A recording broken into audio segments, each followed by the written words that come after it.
Karena ini kan bukan pihak yang berkepentingan di sini untuk melihat ijazah Pak Insinyur Joko Widodo, Presiden ke-7. Bang Adi ini belum paham ini. Bapak yang nggak paham. Yang juga jadi perhatian, gugatan perdata dugaan ijazah palsu Joko Widodo dihentikan oleh Majelis Hakim di 2 pengadilan. Majelis Hakim berpendapat sengketa ijazah lebih tepat diajukan ke Komisi Informasi Pusat. Gugatan perdata tudingan ijazah palsu milik Presiden ke-7 RI Joko Widodo gugur di Pengadilan Negeri Sleman. Dalam putusannya, Majelis Hakim memutuskan tidak berwenang mengadili perkara ijazah Jokowi karena masuk sengketa informasi publik. Menurut Majelis Hakim, sengketa tersebut lebih tepat diajukan ke Komisi Informasi Pusat atau Pengadilan Tata Usaha Negara. Dalam putusan salah tersebut nomor 106 itu bahwa Majelis Hakim setelah bermusyawarah menjadikan putusan setelah menerima terhadap eksepsi kompetisi absolut.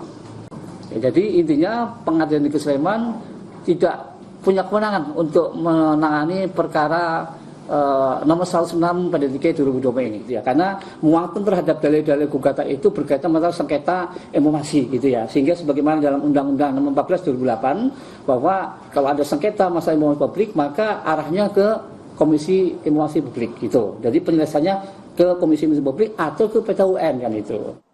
Gugatan kepada UGM di PN Sleman dilayangkan oleh Komardin 5 Mei lalu. Ia menggugat UGM 69 triliun rupiah karena UGM dinilai bungkam terkait ijazah Jokowi. Tak cuma di Sleman, Pengadilan Negeri Surakarta juga menggugurkan gugatan terhadap ijazah Jokowi pada 10 Mei 2025. Para tergugat adalah Joko Widodo, SMA N6 Solo, KPU Solo, dan UGM. Jadi untuk perkara nomor 99 ya, antara Dr. Muhammad Taufik melawan Insinyur Joko Widodo dan kawan-kawan, kemarin acaranya adalah putusan sela ya. Jadi putusan sela itu adalah untuk memutus mengenai adanya eksepsi atau keberatan tentang kewenangan mengadili ya. Jadi di dalam putusan sela itu kita baca bahwa pengadilan mengabulkan eksepsi tentang kewenangan mengadili secara absolut tersebut, yang pada pokoknya menyatakan Pengadilan Negeri Surakarta tidak berwenang mengadili perkara itu. Ya, sehingga dengan adanya putusan sela itu, akhirnya putusan itu menjadi putusan akhir yang mengakhiri perkara nomor 99 ini di Pengadilan Negeri Surakarta. Penggugat ijazah Joko Widodo memasukkan memori banding ke Pengadilan Negeri Surakarta, Jawa Tengah. Sebelumnya penggugat menilai Pengadilan Negeri tidak berani memutus perkara sehingga mengambil langkah aman. Saya tegas mengatakan itu bukan gugatan tidak dapat diterima, tetapi Pengadilan Negeri Surakarta yang tadi saya bilang bodoh-bodoh pintar tidak berani menerima. Tetapi sebaliknya perkara nomor 098 PDTBG PNSKT ya 2025, yaitu gugatan SMK tentang bahan prestasi, diterima. Selain gugatan perdata, kasus tudingan ijazah palsu milik Jokowi juga bergulir di ranah hukum. Polda Metro Jaya telah menaikkan 4 laporan yang masuk ke tahap penyidikan pada 11 Juli 2025. Namun hingga kini belum ada pihak yang berstatus tersangka. Tim Liputan, Kompas TV. Lantas, apakah upaya banding akan diajukan terhadap putusan hakim? Sudah terhubung lewat sambungan Zoom Komardin, penggugat ijazah Jokowi di PN Sleman. Selamat malam, Pak Komardin. Selamat malam, Pak Krisa. Selamat malam dengan Friska di sini dan hadir juga di studio yang berbaju biru, Bang Ade Darmawan. Selamat malam, Mbak Friska. Selamat malam. Saya ke Bang Komardin dulu, ke Pak Komardin. Jadi bandingnya sudah disiapkan atau sudah akan diajukan? Bandingnya sudah kami siapkan, jadi mungkin hari Senin nanti kita daftar untuk ke pengadilan tinggi. Nah, yang begitu. Jadi pokok-pokok bandingnya apa yang disiapkan oleh pihak Anda? Kami kan inti gugatannya itu adalah perbuatan melawan hukum. Karena dalam hal ini UGM bungkam terhadap informasi tentang ijazah Jokowi. Andai kata dia terbuka secara transparan, persoalan ini kan sudah selesai cepat. Ya. Seperti saya sudah pernah minta kepada pengacara para tergugat bahwa jika dihadirkan dokumen-dokumen tersebut selesai persoalan. Namun mereka hanya mengarahkan baunya kalau dokumen itu diminta di Komisi Informasi Publik. Oke. Nah, begitu. Nah, kalau jadi yang diinginkan pihak Anda ini harusnya masuknya PMH. Artinya kalau PMH ini bisa diadili oleh pengadilan negeri, jadi yurisdiksinya pengadilan negeri. Itu yang ingin coba diajukan kembali, begitu ya, Pak Komardin? Ya, mestinya begitu, karena yang salah gugat itu adalah PMH, di mana negara mengalami kerugian karena kegaduhan yang semakin hari semakin gaduh, sehingga nilai rupiah itu semakin merosot, sehingga ya nilai utang kita semakin meroket, hanya seperti itu. Jadi kalau ini tidak cepat selesai, ya mungkin dolar bisa sampai 20.000 per US. Jadi dianggapnya ini harusnya bisa diadili atau bisa diproses di pengadilan, Bang Ade? Ya, jadi Mbak Priska, ya, jadi saya perhatikan tadi bahasanya Bang Komarudin ya. Bang Komarudin mengatakan bahwa ada hubungan dengan dolar. Terus kemudian persoalan ini buat gaduh. Nah, kalau itu kan material tuh. Berbicara gugatan, kalau gugatan perdata itu penting sekali diposita. Ya, ada namanya teknik penyusunan posita, kemudian dalil-dalil apa saja yang harus kita sampaikan di situ, terus petitumnya seperti apa, ya itu memang harus betul-betul cermat. Terus ketika berbicara tadi kalau memang alasannya adalah material, itu kan nggak nyata tuh. Tidak bisa kita mengukur suatu keadaan material itu bahwa ketika terjadi kegaduhan ada kerugian yang seperti apa. Nah, harus dituangkan di situ, di dalam positanya dia. Apakah ini betul-betul bisa dimasukkan? Nah, terus yang kedua adalah persoalan yang dikatakan ini persoalan kisruhnya ini kan Perbuatan melawan hukum. Bukan. Perbuatan melawan hukum, oke. Tetapi pengadilan dalam memutuskan putusan selah, di situ adalah konflik informasi kan? Iya kan? Nah itu KIP, menurut Anda sudah tepat apa yang disampaikan oleh KIP. hakim? Kenapa? KIP harusnya beliau melakukan KIP dulu ke komisi, kalau ada dua, Komisi Informasi Daerah, KID. Atau kalau misalkan di tingkat itu masih tetap ditolak juga, tentu dia ke Komisi Informasi Anda Pusat. mau bilang bahwa gugatannya salah alamat? Ya pasti. Ini pasti. Kan putusannya jelas dalam eksepsi. Oke, dalam eksepsi jelas dikatakan kan, kompetensi absolut, berarti salah alamat. Kenapa? Karena memang ya ini kan teknis penyusunan. Saya nggak tahu Bang Komarudin ini kerugiannya seperti apa, materialnya bagaimana, formilnya seperti apa. Ini nggak jelas gugatannya. Nah, penyusunan positanya dianggap tidak jelas, Pak Komardin. Mungkin Bang Ade tadi itu belum pernah membacanya. Jadi intinya adalah kami gugat UGM itu bukan persoalan kita mau melihat ijazahnya, tetapi UGM-nya kami gugat kenapa dia diam, tidak memberikan penjelasan yang seterang mungkin kepada masyarakat supaya masyarakat percaya bahwa betul-betul ijazahnya Jokowi asli atau palsu. Jangan seperti misalnya skripsi disembunyikan, katanya begitu. Pak Komardin menganggap konferensi pers yang waktu itu yang dilakukan oleh UGM tidak cukup? Ya tentunya tidak cukup karena yang datang itu tidak puas karena dia ingin melihat sesuatu yang meyakinkan, namun tidak seperti itu dilakukan oleh UGM. Nah ini apa itu? Sekarang kita lihat di UGM. Di sini lemahnya. Ini kalau saya perhatikan Bapak Komarudin ini berbicara itu, di sinilah lemahnya nih. Apa itu? Ini pasti tertuang di dalam posita beliau nih. Bahwa kemudian ingin menampilkan satu ijazah, itu kan sengketa informasi. Ada lembaganya. Gitu loh. Bukan peradilan negeri gitu. Bukan itu. Kalau terkait informasi, dia kan menuntut informasi ini agar disebarkan. Dibuka. Kemudian pihak UGM tentunya tidak akan mungkin melakukan itu ketika kemudian tidak ada pengajuan itu dulu. Kenapa? Karena ini kan bukan pihak yang berkepentingan di sini untuk melihat ijazah Pak Insinyur Joko Widodo, Presiden ke-7. Kan gini, ini ada sebab akibat dulu, timbul, kemudian setelah timbul sebab akibat, adalah hasutan-hasutan itu timbul di masyarakat yang ingin penasaran melihat ijazah ini. Oke, tapi artinya kalau Bang Ade anggap hubungan kausalitasnya sebab akibatnya nggak ada? Tidak ada. Nggak ada hubungan? Nggak ada, karena yang pertama adalah kalau kita melihat, dia kan pengen melihat ijazahnya nih, fisik ijazahnya nih. Iya kan? Berarti sementara yang dinamakan informasi keaslian, iya kan? Bukan fisiknya kan? Otoritas yang berwenang. Oke, kita bahas dulu yang soal ini ya. Sebab akibatnya dianggap tidak ada, Pak Komardin. Nggak ada. Nah, jadi ini Bang Ade ini belum paham ini. Bapak yang nggak paham.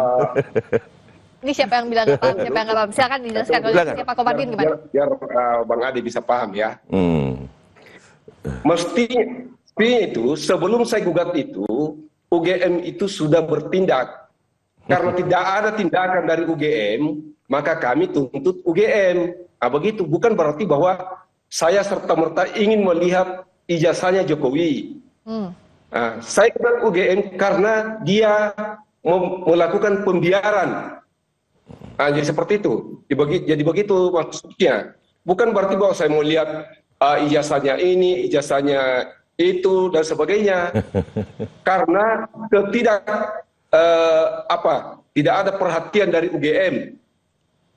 Tidak memberikan penjelasan kepada orang-orang yang datang sebelum saya gugat. Begitu intinya. Oke, jadi klarifikasi yang disampaikan UGM juga dianggap tidak cukup. Begitu Pak Komardin, ini masuk satu circle yang Pak Komardin sampaikan tadi ya? Iya, sampai sekarang kan UGM masih kontroversi.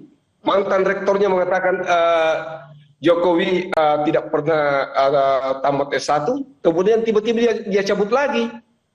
Kemudian saya sampaikan kepada kuasa hukum daripada tergugat bahwa seperti Pak Kasmojo, bahwa supaya gugatan saya cabut, silakan Pak Kasmojo buat pernyataan bahwa betul-betul saya pernah menjadi pembimbingnya Jokowi atau bukan pembimbingnya Jokowi.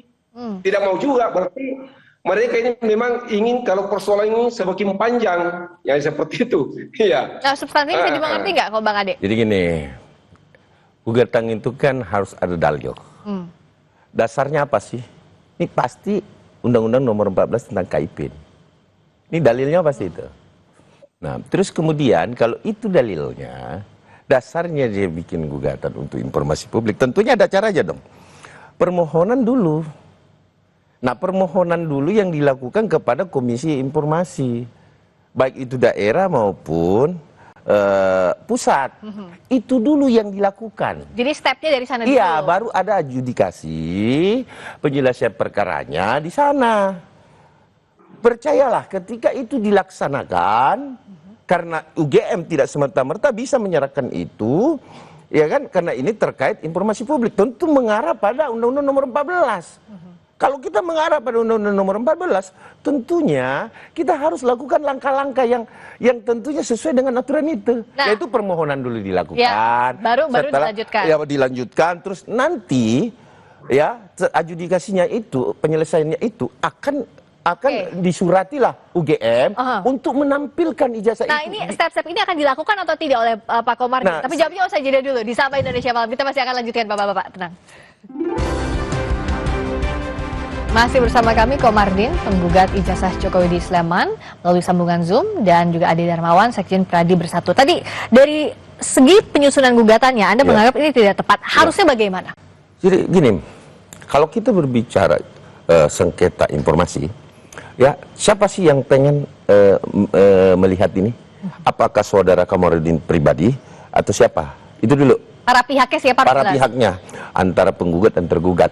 Itu dulu mengajukan ke KIP dengan tata cara melalui menyurat dulu permohonan, kemudian diperiksa, kemudian nanti ada putusan. Nah, ketika sudah diperintahkan untuk membuka informasi itu pasti dipanggil UGM, para pihak. Ya. Kan yang digugat ini UGM toh. Ya. Nah, dipanggil para pihak, dipertemukan di situ di komisi informasi ini. KIP. Setelah KIP bertemu, dilakukan apakah memang harus diperlihatkan atau tidak. Jadi kalau dikatakan bahwa harus diperlihatkan oleh publik informasi ini, itu kan mengacu pada KIP. Dia kembali lagi ke situ, Mbak, karena tidak bisa gitu. Oh, harus keterbukaan informasi publik. Informasi yang mana yang bisa dilihat secara publik dan yang tidak boleh dilihat di publik. Tetapi pada dasarnya ketika itu adalah informasi yang memang terkait dengan Undang-Undang 14 ini, maka dia harus menggunakan komisi informasi. Nah, ini... Jadi itu yang salah alamat yang saya bilang, bahwa sampai kapanpun ya tidak akan pernah bisa berhasil gugatan ini. Kenapa? Cara penyusunannya saja udah salah. Cara penyusunan termasuk juga step-step formalnya. Step formalnya udah salah. Kalau dari Pak Komardin, apakah akan mengajukan permohonan ke KIP dalam hal ini? KIP itu kan panjang mekanismenya. Itu kita sudah lakukan juga. Kemudian kita juga gugat ke pengadilan. Ya, seperti itu. Jadi nanti itu di KIP kan harus larinya nanti ke PT UN. Kalau misalnya keputusan KIP tidak ada penyelesaian, jadi harus kita bawa lagi ke PT UN. Ya, seperti itu. Tidak berbeda, Bang Ade. Nah, ini ya, masuk lagi ke Tun. Tun pun kalau terkait ijazah Bapak Insinyur Joko Widodo nggak bisa. Oke, nah pasti ditolak juga. Kenapa? Karena pertama itu ranah private, ya, bukan bersifat ada sengketa. Saya berikan contoh ilustrasi begini. Mbak Priska dengan saya memiliki kepentingan dengan satu objek perkara. Kita tunggu dulu dong. Atau ada dua objek yang sama atas nama Priska, ada dua nih. Saya pegang satu, Mbak pegang satu. Tunggu. Iya. Yang diterbitkan oleh instansi tertentu. Mana yang yang mana yang legal, yang mana yang digugurkan. Ya, kan itu. Itu berbeda. Nah, inilah konteks. Jadi silakan menyusun dulu yang bagus, lakukan dulu langkah-langkah hukum, jangan karena asal Jokowi, asal Presiden Jokowi, gugat aja. Itu saya rasa nggak relevan, dan gugatan saudara sampai kapanpun pasti akan dilakukan kompetisi absolut. Nah, kalau Pak Komardin, apa yang dilakukan agar gugatan berikutnya tidak ditolak lagi? Apa step-step untuk pembenahan dari sebelumnya? Jadi begini, rupanya Bang Ade ini belum paham ya kita punya gugatan itu.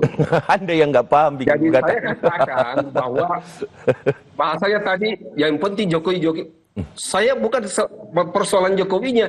Saya tuntut UGM supaya UGM ini transparan, memberikan informasi, jangan sembunyi-sembunyi. Kenapa? Ini kan membuat kegaduhan. Karena kegaduhan tersebut, itulah sebabnya kita bawa ke ranah pengadilan negeri untuk PMH, jadi seperti itu.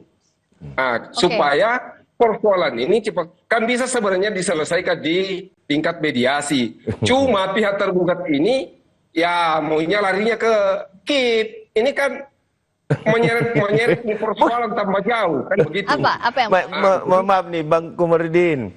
Bukan pihak tergugat yang menginginkan itu. Tapi kompetensi absolut, artinya tidak ada kewenangan pengadilan negeri itu soal kewenangannya. Iya, menangani perkara itu.